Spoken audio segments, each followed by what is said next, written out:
ইরানের সঙ্গে যুক্তরাষ্ট্র ইসরায়েলের সংঘাতের বিস্তারিত আলোচনা নিয়ে স্টুডিওতে যুক্ত হচ্ছেন সহকর্মী ওমর ইনান। যাচ্ছে তার কাছে। ইনান, এই যে সংঘাত, আমরা আলোচনায় ঢোকার আগে একটু যদি জানি যে আসলে কয়েকদিন ধরে তো তাদের মধ্যে আলোচনা চলছিল, আসলে কি আলোচনা ভেস্তে যাওয়ার জন্য এই আক্রমণ নাকি অন্য কোনো উদ্দেশ্য আছে? রাব্বি, আপনি জানেন, আপনাকে ধন্যবাদ। শুরুতে আপনি জানেন যে আলোচনা আসলে অনেক দিন ধরেই হচ্ছিল। সবশেষ যে আলোচনাটা সেটা আসলে জেনেভাই হচ্ছিল, সেখানে যুক্তরাষ্ট্রের প্রতিনিধি যেমন ছিলেন তেমনি ছিলেন ওমানের মধ্যস্থতারীতে হচ্ছিল এবং ছিল ইরানের প্রতিনিধিও, এবং তারা কিন্তু সামনে ভিয়েনায় আরেকটি বৈঠকে বসার কথা ছিল। অর্থাৎ আলোচনা অগ্রগতির যেটি আলোচনা ফলপ্রসূ হয়েছে এমন দাবি করা হয়েছিল যুক্তরাষ্ট্রের পক্ষ থেকে, কিন্তু সেই অগ্রগতির মধ্যেই আমরা দেখলাম আসলে কেমন অগ্রগতি হয়েছে, এবং এই কারণে ইরানের পক্ষ থেকে বলা হয়েছে একসাথে আলোচনা এবং হামলা এটি আসলে দুটো একসাথে চলতে পারে না। আমরা একটু সবশেষ তথ্যগুলো আগে দর্শকদের জানিয়ে দিতে চাই।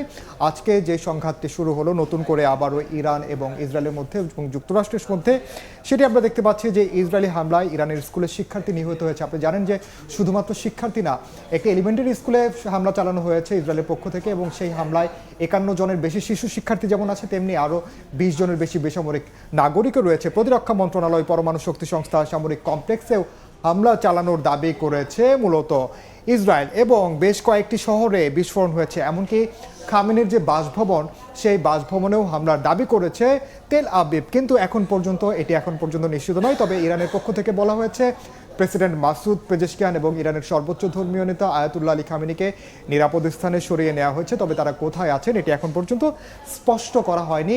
ইরানের পক্ষ থেকে সামগ্রিকভাবে ইরান চেষ্টা করছে তাদের এই হামলার পাল্টা জবাব সরাসরি দেওয়ার। মধ্যপ্রাচ্যে যুক্তরাষ্ট্রের মিত্র কিছু দেশ এবং একই সাথে আবার একদম আমরা সেই তথ্যগুলো একটু দেখে আসতে চাই। আসলে ইরান আসলে কোথায় কোথায় হামলা চালিয়েছে আমরা দেখতে পাচ্ছি যে মধ্যপ্রাচ্যে যেই সকল দেশে যুক্তরাষ্ট্রের ঘাঁটি রয়েছে সেই ঘাঁটিগুলোতে আসলে মূলত হামলা চালিয়েছে ইরান। আমরা দেখতে পাচ্ছি কাতার, সংযুক্ত আরব আমিরাত, বাহরাইন, এমনকি আমরা সৌদি আরবের রিয়াদেও হামলার খবর শুনেছি, যেখানে মার্কিন ঘাঁটি রয়েছে। ইসরায়েলের মধ্য ও দক্ষিণাঞ্চলে মূলত ইরান হামলা চালিয়েছে। ইরানের হামলায় আবু ধাবিতে আপনি জানেন এখন পর্যন্ত একজনের প্রাণহানি হয়েছে, এবং ইসরায়েলেও কয়েকজন হতাহত হয়েছে এখন পর্যন্ত আমরা জানতে পেরেছি, যদিও এখন পর্যন্ত ইসরায়েলের পক্ষ থেকে এটি নিশ্চিত করা হয়নি। সেক্ষেত্রে যেই দেশগুলোতে ইরানের পক্ষ থেকে হামলা করা হয়েছে তারা আসলে ইরানকে উদ্দেশ্য করে কোনো প্রতিক্রিয়া ব্যক্ত করেছে? তারাও আসলে প্রতিক্রিয়া জানিয়েছে। তারা বলেছে এটি তাদের সার্বভৌমত্বের লঙ্ঘন, বিশেষ করে আন্তর্জাতিক যে সীমারেখা, আন্তর্জাতিক আইনের লঙ্ঘন হয়েছে বলে তারা দাবি করেছে। তবে ইরানের পক্ষ থেকে বলা হচ্ছে এই দেশগুলো যুক্তরাষ্ট্রকে মূলত আশ্রয় দিয়েছে বলে, যুক্তরাষ্ট্রকে সমর্থন দিয়েছে বলেই তারা মার্কিন সামরিক ঘাঁটিগুলো ব্যবহার করছে, এবং মার্কিন সামরিক ঘাঁটিগুলো ব্যবহার করেই বিভিন্নভাবে ইরানের উপর হামলার চেষ্টা করা হয়েছে, যে কারণে তারা এই হামলাটাকে তারা ন্যায্যতা দেওয়ার চেষ্টা করেছে। এছাড়া আপনি জানেন যে এরই মধ্যে বিভিন্ন দেশ কিন্তু তাদের যে ফ্লাইট কার্যক্রম সেটি স্থগিত করেছে। বিশেষ করে মধ্যপ্রাচ্যগামী ঢাকার ফ্লাইটগুলো বন্ধ রয়েছে, এবং ঢাকার এখন কি অবস্থা আমরা একটু সেটি দেখে আসতে চাই। যারা আসলে দেশের বাইরে যেতে চান, বিশেষ করে মধ্যপ্রাচ্যের দিকে, সেই খবর জানাতে বিমানবন্দরে আছেন সহকর্মী আবদুল্লাহ শাফি।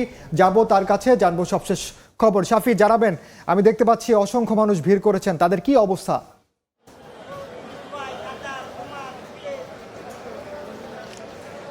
দেখুন যে হজরত শাহজালাল আন্তর্জাতিক বিমানবন্দরে এই মুহূর্তে শত শত যাত্রী যারা আটকা পড়েছেন, তাদের চোখে আসলে উদ্বেগ উৎকণ্ঠা ভর করেছে।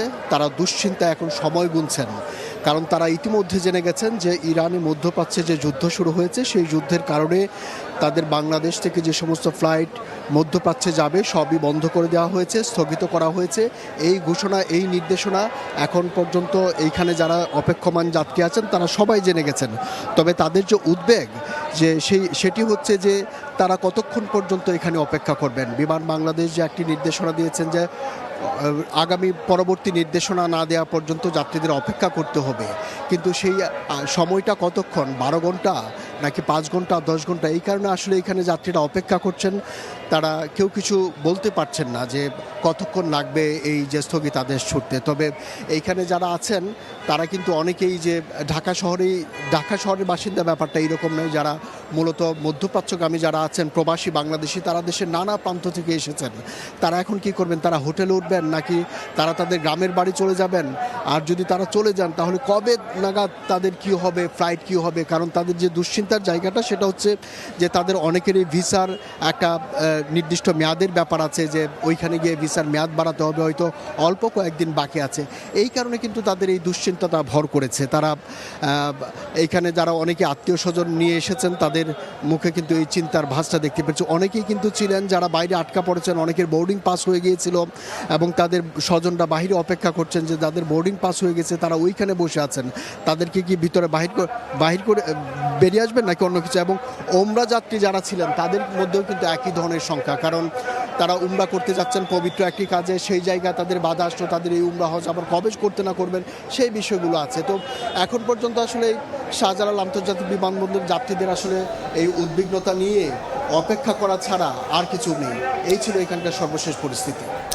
আমরা সরাসরি যুক্ত ছিলাম হযরত শাহজালাল আন্তর্জাতিক বিমানবন্দরে, এবং যেমনটি আব্দুল্লাহ শাফি বলছিলেন যে মধ্যপ্রাচ্যগামী যেসব যাত্রী রয়েছেন তারা আসলে চরম ভোগান্তিতে আছেন। রাব্বি, আপনি জানেন শুধু মধ্যপ্রাচ্যগামী যাত্রীরাই না, যারা মধ্যপ্রাচ্য দেশ থেকে বাংলাদেশে আসতে চান, এমনকি বাংলাদেশে আসতে চান, তারাও কিন্তু ভোগান্তিতে আছেন। বিশেষ করে যার কথা না বললেই না, বাংলাদেশ দলের খেলোয়াড় মুশফিকুর রহিম সহ আরও বেশ কয়েকজন কিন্তু ওমরা পালন শেষে দেশের উদ্দেশ্যে রওনা হয়েছিলেন। তাদের বিমানটি পরবর্তীতে আবার সেটি জেদ্দায় ফিরে যায় এবং সেখানেই তারা এখন পর্যন্ত অবস্থান করছেন। তারা জানেন না আসলে কবে নাগাদ আবার এগুলো স্বাভাবিক হবে এবং দেশে আসতে পারবে। শুধুমাত্র যদি আমরা একটু আলোচনা অন্যদিকে নেই, যে এই যে সংঘাত বা যুদ্ধ পরিস্থিতি সৃষ্টি হলেই তো আসলে নানা জায়গায় প্রভাব পড়ে। সেই জায়গাটা আসলে আমাদের দেশ যেই জায়গাগুলোতে সংশ্লিষ্ট এবং পুরো বিশ্বের কথাই যদি চিন্তা করি, আমাদের দেশ আসলে প্রভাব পড়তে পারে ওতপ্রোতভাবে জড়িত। আপনি জানেন বাংলাদেশের অনেক শিক্ষার্থী আছেন যারা ইরানে পড়াশোনা করেন এবং তারা কিন্তু এখন দেশে আসার জন্য অপেক্ষার প্রহর করছেন, কারণ যে পরিস্থিতি তৈরি হচ্ছে তারা এখন আর নিজেদেরকে নিরাপদ মনে করছেন না। গত বছরও আমরা তাই দেখেছি, অনিরাপদ একটি পরিস্থিতি তৈরি হচ্ছিল। আমাদের কাছে কিছু তথ্য আছে, সেগুলো একটু আমরা দেখে আসি। যেমনটি আমরা যদি দেখতে পাই যে ইরান ইসরায়েল সংঘাতের কারণে যারা বাংলাদেশ থেকে আসলে মধ্যপ্রাচ্য যেসব ফ্লাইট রয়েছে সেগুলো এর মধ্যে বলেছে যে বাতিল করা হয়েছে। এর মধ্যে অনেকে ভোগান্তিতে পড়েছে এবং মধ্যপ্রাচ্যের ফ্লাইট বাতিল কাতার, যুক্তরাজ্য, জাপান, ভারত সহ 11টির বেশি দেশ আসলে এখন পর্যন্ত বাতিল করেছে। এই সংখ্যা আসলে ধীরে ধীরে বাড়ছে এবং পাল্টাপাল্টি হামলায় বিশ্ব নেতারা উদ্বেগ জানিয়েছেন। এবং আপনি যেটি বলছিলেন যে বাংলাদেশের আসলে কি ধরনের প্রভাব পড়তে পারে, শুধুমাত্র আপনি এর মধ্যে দেখে গেছেন যে বাংলাদেশের বিপুল পরিমাণ মানুষ যারা কিনা মধ্যপ্রাচ্যের দেশগুলো শ্রমবাজারের সঙ্গে যুক্ত এবং তারা কিন্তু প্রতিনিয়ত আসা যাওয়ার মধ্যে থাকে, সেগুলো যেমন সৌদি আরব রয়েছে, কাতার, কুয়েত, মধ্যপ্রাচ্যের বিভিন্ন দেশে আছে। এই তারা যে এখন আটকে গেল, এটির কারণে কিন্তু শ্রমবাজার স্বাভাবিকভাবেই একটি মন্দার মুখে পড়বে এবং নতুন করে কিন্তু জনশক্তি রপ্তানির বিষয়গুলো আসছিল। এই যে একটা অনিশ্চয়তা তৈরি হলো, সেটি আসলে সামনে কতদিন যাবে সেটি একটি বিষয় আছে। পাশাপাশি আপনি জানেন যে হরমুজ প্রণালীর কথা বলছিলাম আমরা, হরমুজ প্রণালী দিয়ে কিন্তু বিশ্বের 20% বেশি তেল রপ্তানি হয়, অর্থাৎ সরবরাহ হয়। সেই পথটি যদি আসলে ইরান বন্ধ করে দেয়, সেক্ষেত্রে বিশ্ব যেরকম আসলে প্রভাবিত হবে, বাংলাদেশও তার বাইরে থাকবে না। এছাড়া আপনি জানেন যে বাংলাদেশের শিক্ষার্থীদের কথা যেমনটি বলছিলাম, তেমনি বাংলাদেশের আরও অনেক খাতেই কিন্তু ইরানের সঙ্গে যুক্ত রয়েছে বাণিজ্যের ক্ষেত্রেও। সেই ক্ষেত্রে এই বিষয়গুলো যদি বন্ধ হয়ে যায়, তেলের সরবরাহ যদি আসলে বাধাগ্রস্ত হয়, সেক্ষেত্রে বাংলাদেশের সাথে সরাসরি যোগাযোগ থাকুক না থাকুক, অন্য দেশগুলো যেরকম ক্ষতিগ্রস্ত হবে, একই রকম আসলে ক্ষতিগ্রস্ত হবে। তো এই যুদ্ধ আসলে বন্ধ হওয়াটাই আসলে সবার কাম্য। ইরান, অসংখ্য ধন্যবাদ আলোচনায় যুক্ত হওয়ার জন্য। ধন্যবাদ। ইরানের সঙ্গে যুক্তরাষ্ট্র ইসরায়েলের যে সংঘাত এবং এই সংঘাত পরিস্থিতিতে পুরো বিশ্বে তথা বাংলাদেশে প্রভাবের বিস্তারিত নিয়ে আলোচনার জন্য স্টুডিওতে যুক্ত হয়েছিলেন সহকর্মী ওমর ইনান।